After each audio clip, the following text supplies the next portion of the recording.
Attention all real estate agents. What I thought I would do is run through a very quick selling approach, strategy, or the learnings or educations that I've had over the years in relation to dealing with the real estate buyer and the real estate vendor. So this is a very, very quick summation, but it may help a lot of you young people who are coming into the business. Because what I'm finding is that generally a lot of follow-up from real estate people is poor. I'm finding that a lot of people concentrate on the vendors 80% and on the buyers 20%. I've found that the interaction between agent and buyer and getting the buyer in the car and getting some understanding of the buyer is nearly negligible or nothing. So I think we're going to get back to a position where if we can make the vendors understand and let them see that we first want to be of service, and number two, that we want to be more of service, they're more likely or more inclined to list with you.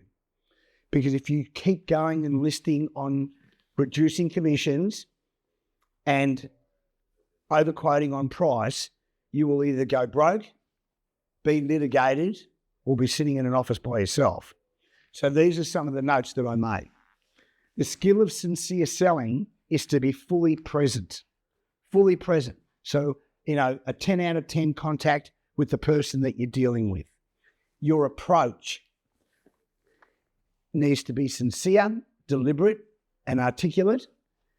I also used to have what I used to call the 50-minute rule. And that used to be that when I was in the presence of another person's house, that if within close to an hour, if I didn't have what I believed to be a good connection, then what I would do is I would say to the vendor, look, I think you and I are on different pages. I'm obviously not getting my message across.